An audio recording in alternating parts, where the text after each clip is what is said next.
eu acho que vocês já sabem o texto que nós abriremos e leremos hoje, né? Então, você pode abrir sua Bíblia lá no Evangelho de Lucas. A gente vai ler capítulo 7, versículos de 1 a 7.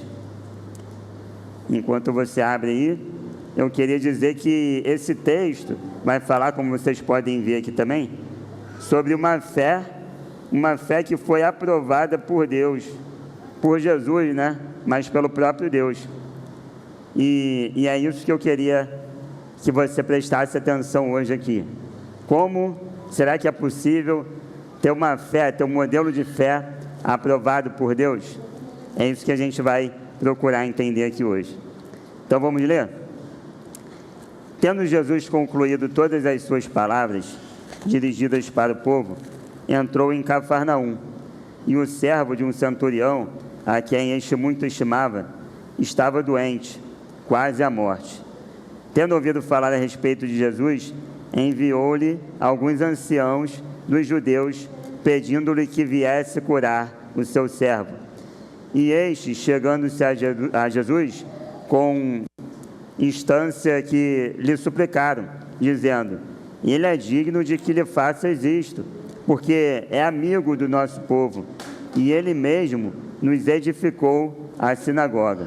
Então, Jesus foi com eles, e já perto da casa, o centurião enviou-lhe amigos para lhe dizer: Senhor, não te incomodes, porque não sou digno de que entres em minha casa.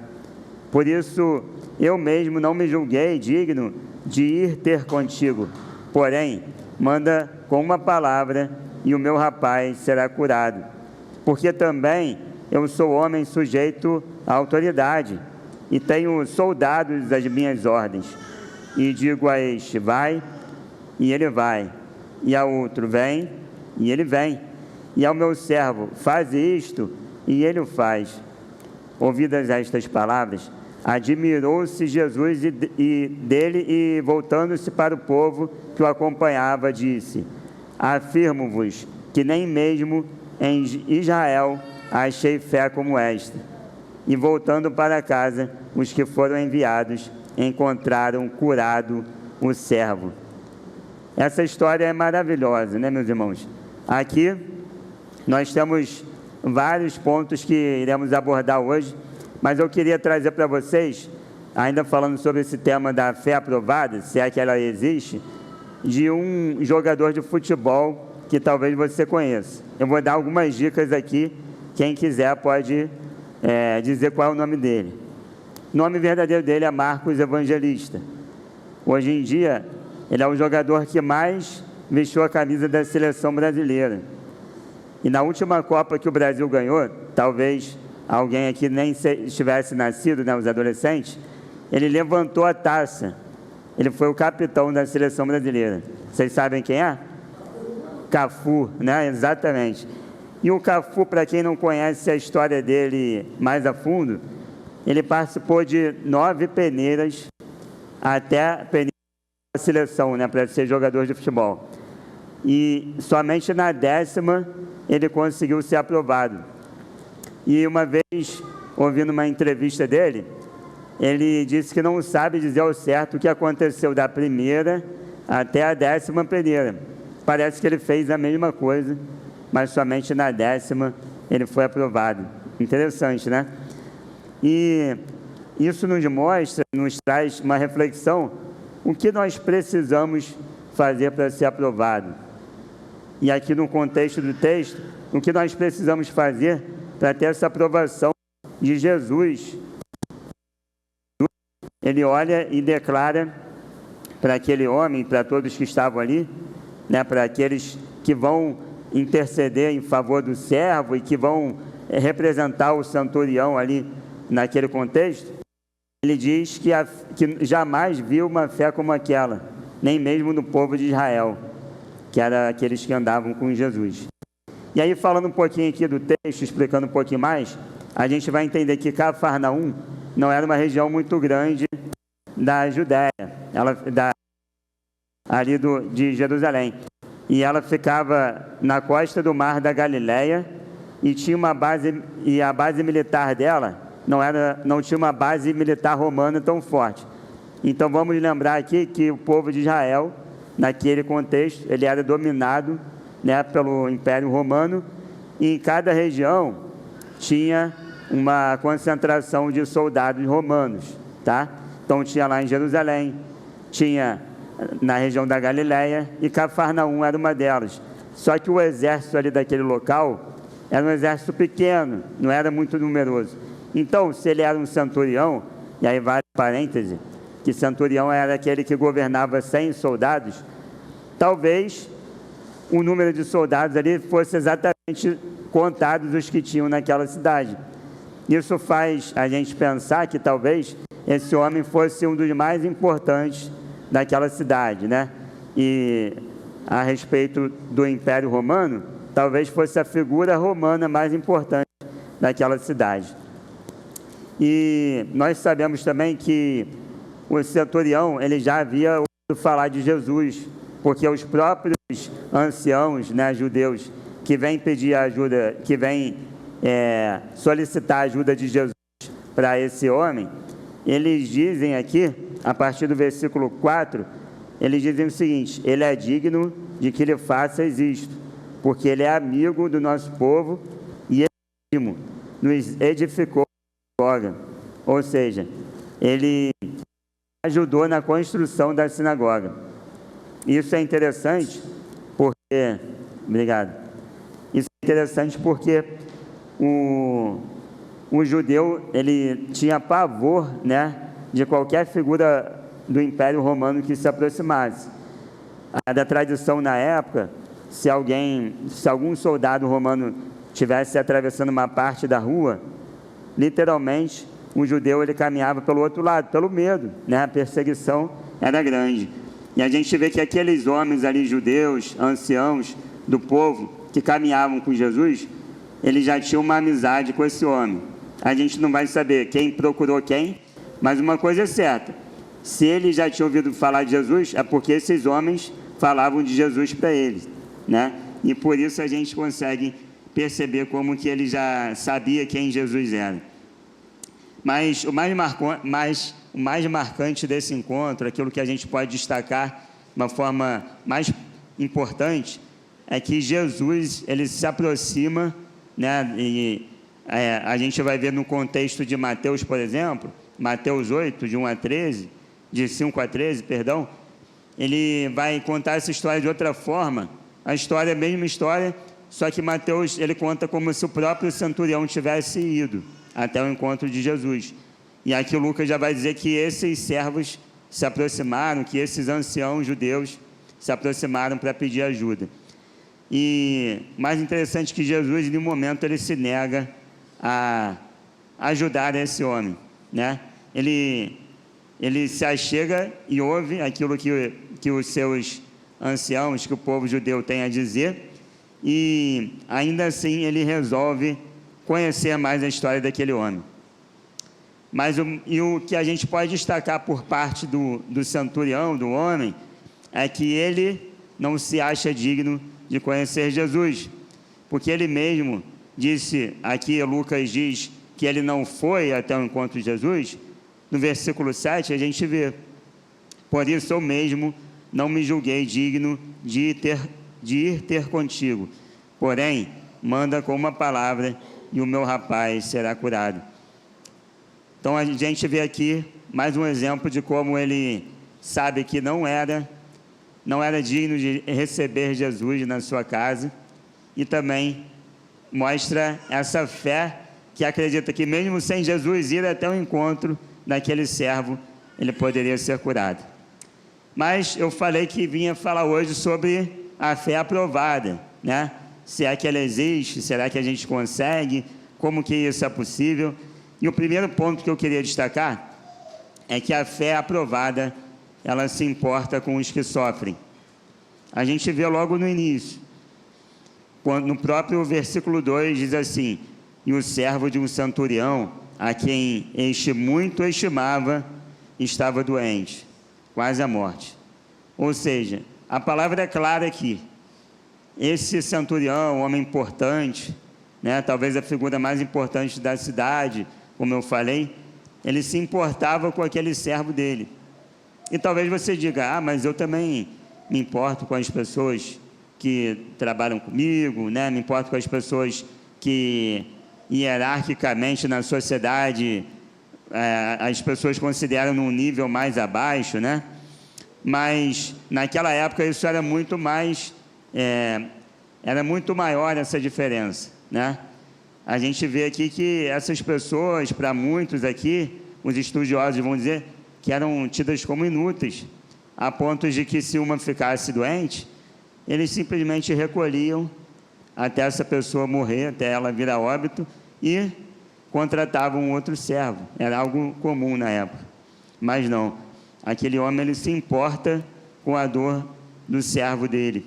Ele se importa com, não só se ele vai perder uma mão, um homem que trabalhava na sua casa, mas ele se importa porque ele sabe que a doença podia vitimar aquele homem e ele e deixar ali familiares, né, sem o pai, e isso muito entristecia o seu coração. Hoje em dia está cada vez mais difícil nós enxergarmos, nós vermos pessoas que se importem com a dor do outro. Pessoas que se importam com a dor do outro é algo cada vez mais raro. E eu digo isso porque a gente vive numa cultura hoje que diz que a gente precisa olhar apenas para nós mesmos. Nós precisamos olhar primeiro para nós e depois para os outros. Eu tenho um amigo que trabalhou, quer dizer, um colega de trabalho, que ele sempre falava uma coisa. Quando alguém pedia ajuda para ele, ele falava assim: Fernando, existem dois problemas. Problema tipo meu e um problema tipo seu. O tipo seu é problema seu e eu não quero nem saber. Então, lógico que era uma brincadeira, mas cada vez mais as pessoas estão agindo dessa forma. Se alguém sofre, se alguém está passando por alguma dificuldade, às vezes o comentário é: poxa, que triste, né? Aí às vezes a gente usa até momentos religiosos, né, nesse contexto, como por exemplo, não, eu vou orar pela sua vida. E você esquece às vezes até mesmo de orar. Quando você vai fazer a sua oração, né, no momento lá, você esquece, você falou que ia orar por aquela pessoa, mandou a mãozinha lá no WhatsApp e esquece às vezes de orar por aquela pessoa. E aquele homem, ele fez mais do que isso. Ele foi até Jesus, ou enviou, né, amigos que eram judeus, até Jesus, para pedir ajuda e para pedir a cura do seu servo, porque ele acreditava que Jesus poderia curar. Isso nos mostra que a gente deve olhar com os olhos de Jesus. Parece muito difícil, a gente olha, mas poxa, eu sou ser humano, todos nós somos, mas se o apóstolo Paulo disse que a gente precisa imitar, porque muitos queriam imitá-lo, né? E ele dizia: olha, se você quer ser como eu, imite a Jesus, né? Nós precisamos ser iguais a Jesus. Sede meus imitadores, como eu também sou de Cristo. Era isso que ele dizia. Então, nós precisamos olhar com os olhos de Jesus, porque esse homem aqui, ele parece olhar com os mesmos olhos de Jesus, que se importava com o próximo, que se importava com as dores daqueles que estavam à sua volta. E aí eu queria deixar algumas perguntas nesse primeiro ponto para você pensar, você levar no seu dia a dia. Você tem se importado com a dor daqueles que estão à sua volta, ao seu redor? Será que você terceiriza essa questão de ajudar ao próximo para o seu pastor, para a liderança da igreja, ou talvez mesmo até para o Estado, né? Para a cidade, para o governo? Ou você entende a sua missão como servo do Senhor, servo do Deus Altíssimo, aquele que nos diz que nós temos a missão de ajudarmos uns aos outros? Você tem se preocupado com essa missão? Ou talvez você tenha terceirizado essa questão? A gente precisa entender que Deus nos criou para ajudar essas pessoas, para estender a mão a elas. E a gente não pode nem pensar duas vezes na hora em que essas oportunidades aparecem. A gente precisa cumprir a nossa missão como servos do Senhor. Mas uma outra característica que eu gostaria de destacar, que esse homem tem, e que isso torna a fé dele aprovada por Jesus, é que a fé aprovada, ela é também humilde. E esse homem age com humildade, mas não com a humildade que a gente vê nos dias de hoje, em que pessoas botam musiquinhas no Instagram, com uma arte bacana, e você até chora às vezes, né? Porque você acha, nossa, como é que essa pessoa humilde? Ele é um artista, ele é uma pessoa famosa e ajuda as pessoas. Ninguém estava vendo o que aquele homem estava fazendo. Ele manda seguidores de Jesus para, em nome dele, pedir ajuda, e ninguém ia saber que aquele homem tinha pedido essa ajuda e essa cura para o seu servo.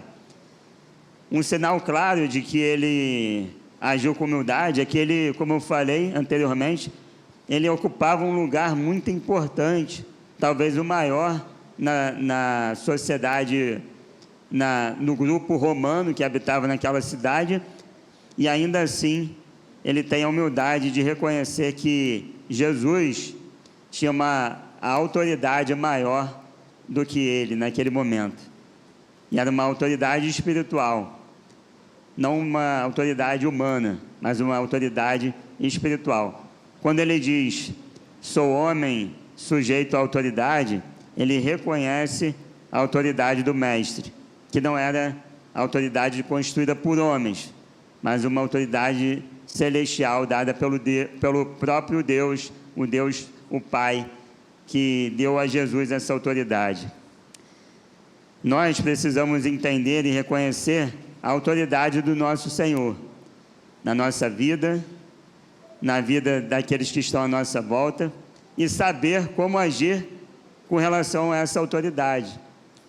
Eu fiquei me debruçando sobre esse texto, e em cada ponto eu acho importante a gente trazer aplicações, né? E quem sabe até exemplos. Eu vou pedir perdão a vocês aqui, porque eu sei que a gente não deve dar exemplos pessoais, né? Às vezes não é muito legal. Mas esse exemplo, meus irmãos, é algo que veio como uma flecha no meu coração, e algo que eu desfrutei disso aqui. Porque nós, assim como esse homem, nós precisamos abrir mão de muitas coisas que nos atrapalham e que viram ídolos na nossa vida, né? Como o pastor Tim Keller dizia no seu livro Deuses Falsos, ele dizia que muitos de nós colocamos dinheiro, fama, sucesso, família, tudo isso na frente do nosso Senhor. E uma história que aconteceu comigo, que hoje em dia eu olho e vejo como que Deus tratou isso no meu coração, é que eu tenho uma empresa, né? Eu sou professor de educação física e tenho uma academia pequena. E de alguns anos para cá, uns 2 anos atrás, essa academia começou a crescer, e crescer muito. E eu, no início, eu sempre gostei por ter um ambiente pequeno, em que eu conhecia todo mundo, era algo que me fazia bem.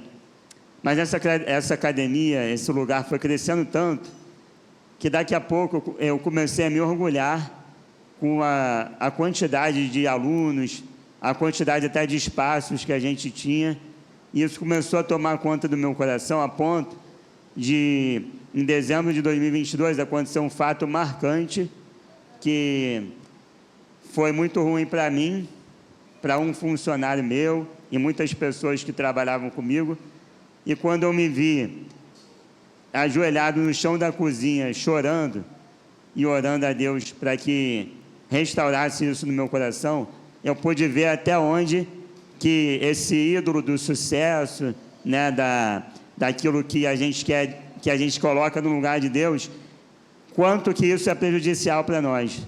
E se a gente não cuidar, não tiver a humildade de saber quem nós somos e que é Deus que nos dá todas as coisas, a gente acaba caindo nesse erro. Então aqui eu queria deixar esse exemplo para mostrar para cada um de vocês aqui e eu não sei aqui qual é o status de cada um, né? Com que cada um trabalha, né? Qual a sua posição social. Como eu estou aqui visitando, eu posso, né, deixar aqui de uma forma tranquila. Mas o que eu queria deixar para vocês aqui com relação a essa questão da humildade é que a gente precisa reconhecer quem tem soberania sobre a nossa vida, em todos os pontos. Talvez a fama, o sucesso, o dinheiro para você não seja o problema, mas você é aquela pessoa que coloca a sua família na frente de tudo. E isso talvez até esteja atrapalhando o seu relacionamento com Deus. Mas Deus nos mostra, em várias passagens da Bíblia, que aquele que colocar ídolos, né, e outras situações à frente dele, passará por momentos difíceis, momentos de dores como esse que eu passei lá atrás. Então, ainda que a sua razão seja digna, desfrute isso na presença do Senhor. Se Deus permitir ter uma grande posição social no trabalho, se Deus te deu uma família maravilhosa, desfrute isso na presença do Senhor, com toda a humildade e reconhecendo que foi Ele que te deu e foi Ele que te permitiu chegar até ali. Amém? E um terceiro ponto, que para mim esse é o mais importante, que eu gostaria de destacar, é que a fé aprovada, ela só é aprovada porque é aprovada por Deus. Eu vou repetir, para ficar mais claro. A fé aprovada só é aprovada porque é aprovada por Deus. Ou seja, ser caridoso, ajudar as pessoas, ter um coração humilde, que saiba quem você é, que saiba tratar bem as pessoas apesar da sua condição, tudo isso a sociedade também considera como algo positivo. Cada um de nós pode ter, né? Até talvez pessoas que nem conheçam a Jesus tenham isso de uma forma que permita que nós dizermos: olha como essa pessoa ajuda o próximo, uma pessoa caridosa. Veja só como aquela pessoa é humilde, né? Apesar da condição dela, ela é uma pessoa humilde, né? E não fica se vangloriando, nem é arrogante. E aí a gente pode se perguntar, o que essa fé desenvolvida no coração desse homem, no centurião, é diferente das muitas fés que nós vemos por aí. Essas fés, né? Essas outras fés que nós vemos, em que vemos pessoas que têm um coração que seguem bons princípios, né? Que às vezes vivem uma vida espiritualmente tranquila, que tratam bem as pessoas. Queria dizer uma coisa para você: para ser aprovado por Deus, é preciso uma coisa primordialmente, que vai puxar todas as outras. É preciso crer que Jesus Cristo é o Senhor da sua vida. Amém?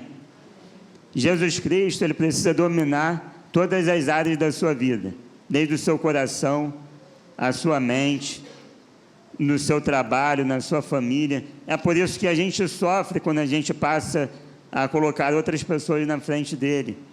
É por isso que quando a gente idolatra algo mais do que o próprio Deus, nós temos dificuldade e nós sofremos. O que chama a atenção de Jesus com relação à fé do centurião é que aquele homem não precisou ser ensinado na fé judaica, não precisou ler o livro da lei, né? O Pentateuco, nada disso. Aquele homem, ele apenas ouve falar de Jesus, o coração dele é transformado a ponto de pedir para que pessoas, discípulos de Cristo, fossem pedir ajuda em favor de seu servo, que estava doente, quase morrendo. É justamente nessa hora que Jesus faz um alerta, e um alerta para o povo que estava ali, né, o povo de Israel que andava com Jesus, e também um alerta que serve para mim e para você, porque Jesus diz assim: nem em Israel vi fé como essa, nem no meu povo, aqueles que dizem que são meus seguidores, eu vi fé como essa, a ponto de, sem mesmo ser educado na doutrina, aqui no nosso caso, no Evangelho, na palavra de Deus, conhecer, ou ele falando ali, né, me conhecer a esse ponto de buscar um milagre a alguém, sabendo que a cura poderia vir. O contexto dele era de idolatria. O Império Romano idolatrava, tinha muitos, e aí vinha aquela tradição desde a Grécia, né, idolatria a deuses, e até o próprio governo era algo para eles que eles idolatravam, mas ele, apesar de ser um candidato ao modelo de homem que perseguiria Jesus, ele é um homem que, apesar de não conhecer tudo isso que nós conhecemos, ele resolve seguir o Mestre. E eu destaco aqui, para fechar esse terceiro ponto, que também, como a função dos anciãos, discípulos de Cristo, foi importante. E essa função tem a ver comigo e com você.